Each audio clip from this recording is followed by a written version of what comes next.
오늘은 여호수아 13장 요단 동편의 분배입니다. 우리 15절 말씀 함께 합독합니다. 시작. 모세는 르우벤 지파의 인구수에 비례하여 땅을 나누어 주었습니다. 여호수아 12장부터 계속 연결되는 말씀입니다. 요단강을 기준으로 동편에 두 왕을 정복하고 두 지파 반에게 땅을 나눠주고, 요단강을 건너 여호수아는 31왕을 정복하고 나머지 9지파 반에게 땅을 나누어주는 이야기가 계속 진행이 되고 있습니다.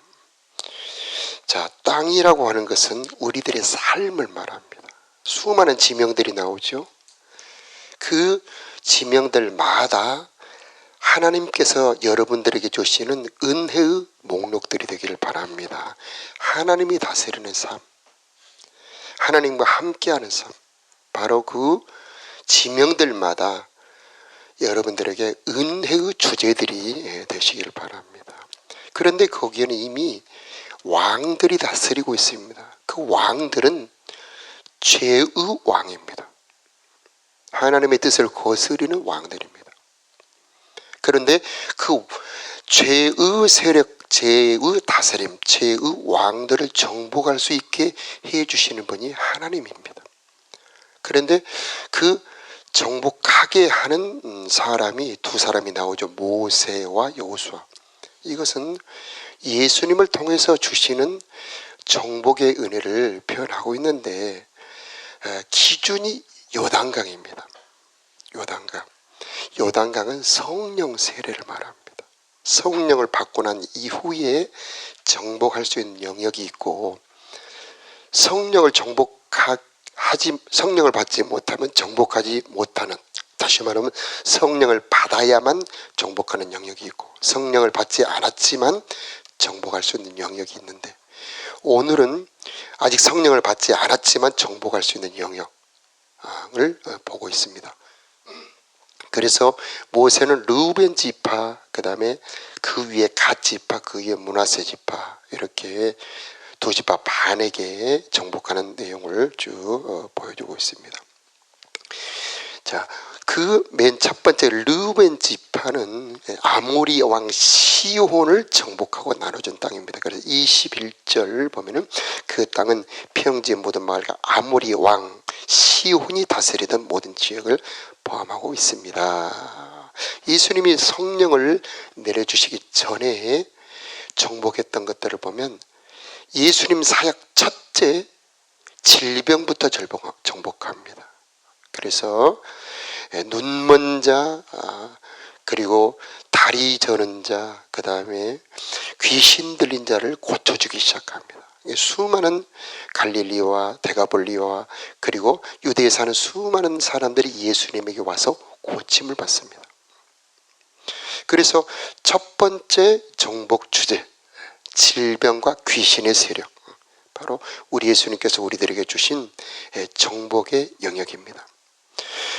오늘 이 새벽에 오신 여러분, 또 말씀 듣는 여러분 모두에게 강건함의 은혜가 있기를 축복합니다. 그래서 르우벤 지파를 모세가 축복할 때 신명기 33장에 나옵니다. 르우벤 지파는 그 생명을 얻고 죽지 아니하며 그 수가 많기를 원하노라. 생명의 은혜입니다.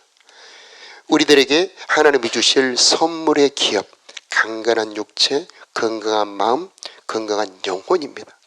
그런데 거기에 질병의 왕들이 다스린다면 우리 예수님께서 그 질병을 정복하고 건강을 주시는 분, 마음의 혼동과 그리고 마음의 상처를 치료하시고 강건함과 평안함을 주시는 분이 바로 우리 예수님, 그리고 영혼의 강건함을 주시는 분이 우리 예수님이다 하는 것입니다.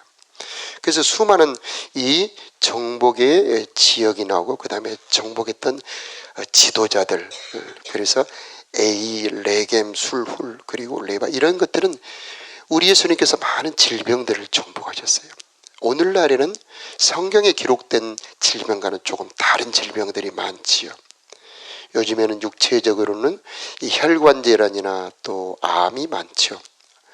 그리고 정신적으로는 우울증이나 공황장애 또 이런 것들이 많죠. 어쨌든 우리 예수님은 질병을 정복하시는 참된 의사가 되시고 치료하는 하나님이신데 이곳에 오신 여러분 모두에게 치료의 은혜가 있을지어다. 여러분 특히 기도하는 분들에게는 건강이 있기를 축복합니다. 이 자리는 생명의 자리입니다. 질병의 세력들은 떠나가는 자리입니다. 우리 교회는 많은 치료의 경험도 있고 치료의 은혜가 흘러가는 교회가 아니겠습니까? 다 이 치료의 능력으로 정복하게 되는 겁니다. 자, 22절을 우리 한번 읽어볼까요? 시작. 이스라엘 사람들이 그들과 싸우는데 부올의 아들 발람도 죽였는데 발람은 주술을 쓰는 사람이었습니다. 우리 예수 믿는 사람들에게 강력한 권세가 있음을 우리는 알아야 됩니다. 이 빌립 전도 가면은 무당 전도 가라고 이렇게 말씀을 하시죠. 무당들은 귀신의 힘을 이용하여 점을 치는 걸 우리 잘 알고 있죠. 여러분 귀신을 정복하는 힘이 우리 예수님에게 있고 여러분에게도 있는 것을 기억하시기 바라요. 예수 이름으로 악한 영을 추방하고 그 정신적 영적 공격을 받는 사람들로부터 자유를 주는 것 바로 복음이 해야 될 일이고 우리들에게 주신 정복의 권세입니다. 많은 사람들이 귀신에게 괴롭힘을 당하고 있습니다. 당하지 않는 분들은 왜 저런 데 관심을 갖나 하지만 실제로 괴롭힘을 당하는 사람들에게는 절박합니다. 그런 분들에게 예수 안에 있는 이 정복의 능력 모든 악한 영들을 정복한 우리 주 예수 그리스도의 능력으로 그들에게 자유를 주고 해방을 주고 그래서 그들이 하나님의 나라를 누리도록 해주어야 되는 게 바로 우리가 해야 될 일입니다. 마태복음 12장 28절에 보니까 우리 예수님께서 내가 성령을 힘입어 귀신을 쫓아내는 것은 하나님의 나라가 너희 가운데 임했다는 것이다. 이렇게 말씀합니다. 하나님의 나라는 악한 영이 추방되는 곳입니다. 여러분에게도 악한 영들이 예수 이름으로 떠나가는 역사가 있기를 바랍니다. 이 보이지 않는 영적인 세계에 귀신의 공격을 받는 사람들은 첫째는 혼동스럽습니다. 두렵게 합니다. 무섭게 합니다. 그리고 죄로 끌고 가죠. 그런데 성령이 임할 때 어둠의 영이 떠나가고 그곳에 평강이 임하고 질서가 임하고 이 알 수 없는 은혜가 임하게 되는데 이곳에 오신 여러분에게도 그 은혜가 있기를 바랍니다. 자, 발락이 발람을 꼬드겨서 이 사술 이 주술의 힘으로 이스라엘 백성들을 해치고자 했죠. 그런데 하나님께서 그 발람의 그 괴계를 막아주셨습니다. 이스라엘을 해야 할 사술이 없다. 여러분을 해칠 주술이 없습니다. 이 말은 여러분을 해칠 수 있는 영적인 귀신이 없다는 말입니다. 왜냐하면 여러분 안에 만왕의 왕이요 만주의 주가 되시고 모든 세상을 정복하신 분이 여러분 안에 왕으로 계시기 때문입니다. 그분의 권세가 여러분의 입술에 있습니다. 예수의 이름에 있습니다. 담대하게 예수 이름으로 악한 영들아 떠나갈지어다. 이렇게 명령을 해야 되는 겁니다. 우리 예수님은 가는 곳곳마다 수많은 귀신 들린 사람을 고쳐주셨습니다. 여러분 가는 곳곳마다 예수 이름을 찬송하십시오. 그래서 적극적으로 귀신을 쫓아내는 분들도 있습니다만은 물론 그런 방법도 써야 됩니다만은 더 좋은 방법은 만왕의 왕 만군의 여호와 우리 주 예수님을 찬양하는 겁니다. 예수님을 왕으로 모시는 겁니다. 그러면 자연히 어둠은 떠나가게 되는 겁니다. 자, 이런 정복의 역사가 여러분에게 간증으로 있기를 바라고 그래서 전도가 되는 겁니다. 한학교회의 간증에서도 우리가 보았죠. 귀신이 괴롭히며 죽이려고 할 때에 그 모임 가운데 오기만 해도 찬송 가운데 오기만 해도 귀신은 떠나가고 영혼이 구원을 받았지 않습니까? 자, 제자반들마다 예수 이름을 높이며 주님을 찬양하며 할렐루야 한 번만 해도 그곳에 신비한 임재가 있고 악한 영은 떠나가게 되는 역사가 있게 되는 것입니다. 자, 이런 정복의 역사가 있기를 바랍니다. 자, 그 다음에 28절까지는 갓지파, 22절 이하에 갓지파에게 주신 하나님의 이야기가 쭉 나오는데, 이 갓지파도 마찬가지입니다. 헤스본 왕 시온이죠. 헤스본 왕 시온, 아모리 왕 시온입니다. 정복하고 갓지파에게 나눠줬습니다. 자, 29절 이하에 보면은요, 므낫세 지파 절반에게 준 땅이 쭉 나오고 있습니다. 많은 이름들이 나오지요. 근데 30절에 함께 읽어볼까요? 시작. 그 지역은 마하나임에서 시작되어 바산 전체와 바산 왕 옥이 다스리던 땅과 바산에 있는 야일의 모든 마을에 속해 있었습니다. 성은 모두 60곳이었습니다. 아멘. 그래서 바산 왕 옥, 여기서 왕의 이름이 나옵니다. 우리 예수님께서 또 정복하신 영역이 있는데, 그것은 죄인들, 세리들, 창녀들, 가난한 자들, 정말 버림받은 자들을 우리 예수님께서 친구가 되어 주십니다. 그들과 함께 해 주십니다. 우리도 그렇지 않습니까? 우리도 죄인이었고 버림받은 자들이었고 약한 자들이었습니다. 그런데 우리 예수님은 죄인과 세리의 친구가 되어 주십니다. 우리가 월요일 날도 성은 포럼을 했습니다만, 이 전남 지역에 선교사들이 와서 누구를 맨 먼저 복음을 전했느냐? 나병 환자들입니다. 지금은 정말 나병 환자들이 거의 없죠. 그런데 이 나병 환자들을 어떻게 선교사들이 돌봤는가? 정말 사람들은 그 정말 나병 환자들을 가까이 오지도 못하게 하죠. 그들의 삶은 말로 다 할 수 없이 비참한 삶이었습니다. 그런데 그 선교사들이 그들을 데리고 그들에게 복음을 전하고 그들에게 사랑을 전하고 의술을 통해 그들을 치료해 줍니다. 그들은 감격하죠. 우리가 정복할 수 있는 힘은 무엇입니까? 가장 버림받은 자들, 가장 소외된 자들, 당시의 백정들, 버림받은 여자들, 아들을 못 낳는다고 또 남자에게 소리 한번 쳤다고 내쫓김 받은 여자들, 그 광주천 주변에 정말 불구가 된 거의 죽어가는 여자들이 있을 때 그 여자들을 데려다가 선교사들이 돌봅니다. 양림동 거기에 거처를 마련하고, 이제 점점 수가 많아지니 봉선동에 아예 나환자촌을 만들고 수백 명을 수용해서 거기에서 그 나환자들을 치료합니다. 그들은 복음에 굴복합니다. 사랑에 굴복합니다. 우리들의 힘이 어디에 있습니까? 당시에 그래도 살만한 사람들은 모두 복음을 거절합니다.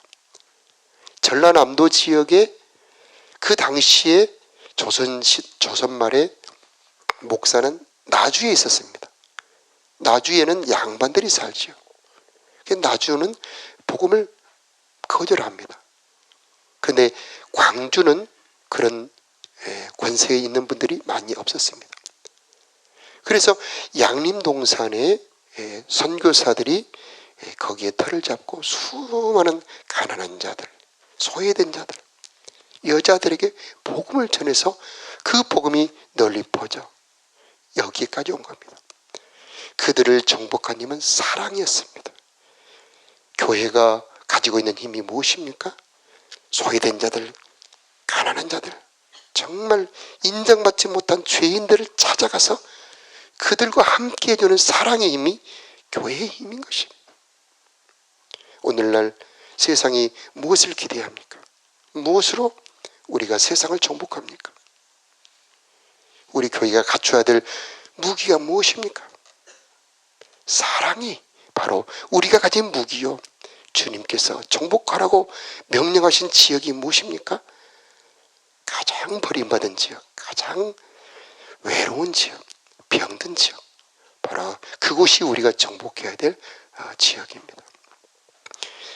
자, 그래서 모세는 므낫세 지파 절반에게 땅을 줍니다. 그래서 많은 이야기가 나오죠. 여러분의 삶에 버림받은 지역, 또 외로운 지역, 또 괴로운 사람들이 있다면 복음을 과감하게 전하십시오. 하나님이 당신을 사랑하십니다. 하나님께서 당신의 친구가 되어주십니다. 만왕의 왕이요 만주의 주요 하나님이신 분이 낮고 천한 사람이 되셨고 말구유에 태어나셨고 그리고 죄인들의 친구가 되어주셨고 결국 죄인을 위해 죽어주셨습니다는 복음을 전할 때에 이 복음이 그들로 하여금 그 마음을 정복하고 구원의 반열에 오르게 할 것입니다. 자, 오늘 봉독했습니다마는 33절 함께 읽어보도록 하겠습니다. 시작. 그러나 모세는 레위 지파에게 아무런 땅도 주지 않았습니다. 왜냐하면 이스라엘 하나님 여호와께서 몸소 레위 사람들을 위한 선물이 되어 주시겠다고 약속하셨기 때문입니다. 아멘. 레위인들은 땅을 기업으로 받지 않고 하나님을 기업으로 받았습니다. 저 여러분 모두도 하나님이 기업이 되시길 바랍니다. 하나님이 아브라함에게 창세기 17장에 아브라함아 두려워 말라 내가 너의 방패요 내가 너의 상급이니라. 우리 모두에게 주신 말씀인 줄로 믿습니다. 하나님이 우리들의 군대요 하나님이 우리들의 방패요 하나님이 우리들의 상급이요 기업이요 내 모든 공급이 하나님에게서 내려옵니다라고 고백하는 레위인들이 되시길 바랍니다. 그래서 너희는 먼저 그의 나라와 그의 의를 구하라. 그리하면 이 모든 것을 내게 주리라. 저는 목요 전도대 또 빌립 전도훈련 예심 전도훈련 하시는 분들을 보면 참 주님의 부름에 충성한 여호수아의 군대이구나 이런 생각합니다. 여러 가지 바쁜 일 많이 있겠죠. 쉬고도 싶겠죠. 그러나 주님의 명령이라면 복음 들고 나가는 그들에게 하나님의 공급이 있을 것입니다. 하나님이 보호해 주시고 하나님이 인도해 주시고 하나님이 저들의 삶에 기업이 되어 주시기를 축복합니다. 자, 그러나 하나님께서 모세를 누보산에 올라가 너는 누보산에서 죽어라 명을 합니다.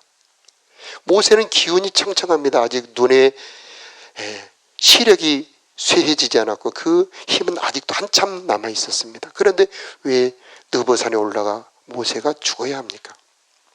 모세의 죽음에는 예수님의 죽음의 의미가 들어있습니다. 예수님은 사역의 절정 때 십자가에 죽으십니다. 이제 헬라인들까지도 예수님에게 와서 그 복음을 들으려고 할 때 이제 예루살렘에까지 유명해져서 수많이 밟힐 만큼 많은 군중들이 모일 때 수많은 군중들이 예수님이라면 이제 로마를 물리치고 이 나라에게 독립을 줄 것이다 생각하는 그때에 예수님은 십자가를 지십니다. 왜 십자가를 지십니까? 예수님의 십자가가 온전히 그 십자가가 죽어질 때 그 예수님 안에 흐르던 성령의 충만이 우리들 안에 흘러 들어오기 때문입니다. 예수님 안에 있는 모든 그 은혜, 그 생명, 그 능력이 여러분 안에 흐르고 있음을 기억하시기 바랍니다. 그래서 이제 모세가 죽은 후에 여호수아는 백성들을 이끌고 요단강을 건너 가나안 땅에 들어갑니다. 성령이 마가다락 방향에 내려온 이후에 모든 성도들은 그 전의 성도와 전혀 다른 사람들이 됩니다. 그들은 두려움이 없습니다. 그들의 입술에는 하나님의 능력이 흐릅니다. 베드로가 설교할 때 3,000명, 5,000명이 회개합니다. 빌립 집사 한 사람이 갔는데 사마리아를 뒤바꿔버립니다. 이것은 사람의 능력이 아닙니다. 이것은 하나님의 능력이죠. 빌립 안에 예수님이 들어와 계시는 것입니다. 베드로 안에 예수님이 계시는 겁니다. 마찬가지로 여러분 안에도 예수님이 함께 계시는 겁니다. 그 예수님이 여호수아의 모습으로 구약에는 설명이 됩니다. 여호수아가 가는 곳곳에 하나님이 함께 하시고 하나님이 정복해 주십니다. 여호수아와 함께 하늘의 군대가 함께 싸워주십니다. 마찬가지죠. 이제 여호수아와 함께 싸웠던 군대처럼 우리도 예수님과 함께 정복할 수 있게 됩니다. 자, 예수님이 십자가에 죽으시고 부활하시고 승천하신 후에 주신 성령으로 말미암아 정복할 수 있는 게 무엇인가? 30일 왕이 나오죠. 십자가 후에 성령 받은 성도들에게 더 많은 죄를 정복할 수 있다는 얘기입니다. 자, 예수 그리스도의 십자가와 성령으로 정복할 수 있는 영역 죄와 사망의 법입니다. 육체의 정욕입니다. 진짜 적군은 밖에 있지 않습니다. 진짜 우리가 정복해야 될 그 대적은 내 안에 들어있습니다. 바로 내 몸 안에 흐르는 육체의 정욕, 내 생각 안에 들어있는 육신의 생각입니다. 그리고 그 깊이 자아라고 하는 바로 교만입니다. 내 마음대로 하나님 없이 옳고 그름을 판단하는 자아. 내 스스로 생각하며 하나님께 묻지 않고 살아가는 이 자아가 바로 우리가 정복해야 될 가장 중요한 적군입니다. 오늘 이 새벽에도 자아가 죽어지고 주님이 왕이 되는 이 새벽 되기를 바랍니다. 주님이 왕이 되면 여러분의 삶에 하나님의 나라가 이루어집니다. 주님이 왕이 되시면 여러분 안에 보배 되신 그리스도가 여러분 안에 들어온 사방으로 우겨싸임을 당하여도 쌓이지 않는 능력이 나타나게 되고, 여러분 삶을 통해서 생명이 나타나게 되고, 여러분의 삶을 통해서 예루살렘의 은혜가 나타나게 되는 것입니다. 성령을 받고 난 다음에 담대히 복음을 전하게 됩니다. 성령의 특징은 이제 담대하게 예수는 그리스도라고 전할 수 있는 입술의 권세, 복음 전파의 능력입니다. 자, 그리고 성령 받고 난 다음에 가장 중요한 것은 이제 복음이 유다인들에게만 전파되지 않습니다. 복음이 이방인들에게도 전파되기 시작한다는 것이죠. 그래서 세계적인 복음, 모든 나라, 모든 민족, 모든 족속에게 복음이 전파되기 시작했다는 것이죠. 그래서 이제 요단강을 건너 수많은 이 30일 왕을 정복했던 것처럼 이제 우리들의 삶에 수많은 전도 역사가 여러분의 삶에 일어나기를 바랍니다. 또 우리 교회 안에 이 정복의 역사, 전도 역사가 일어나기를 바랍니다. 하나님이 하게 하신 겁니다. 우리 안에는 하나님이 계십니다. 우리가 할 수 없는 것 하나님이 하게 하십니다. 우리 자녀들도 정복의 대상입니다. 자식은 여호와의 주신 기업이라고 그랬지 않습니까? 자식에게 복음을 전하지 않으면 하나님의 기업이 아닙니다. 그 속에 세상이 자라고 있다면 내 기업이 아닙니다. 그러나 복음이 심어질 때 우리 자녀들에게 하나님의 나라가 이루어지고 그 자녀를 통해 수많은 사람이 열매, 생명을 얻게 되는 하나님의 기업이 될 수 있습니다. 여러분의 기업, 여러분의 자녀도 하나님의 기업이 되기를 바랍니다. 이 기업이 됐을 때 적과 꿀이 흐릅니다. 그 기업이 됐을 때 거기에는 이른 비 늦은 비가 적당한 때에 내려오게 됩니다. 하나님의 기업이 됐을 때 거기에는 곡식과 포도주가 넘쳐 흐르게 됩니다. 그 기업이 됐을 때 하나님의 눈동자처럼 지켜 보호해 주십니다. 이 가난의 기업의 축복이 저와 여러분의 삶에 가득하기를 축복합니다. 자, 기도합시다.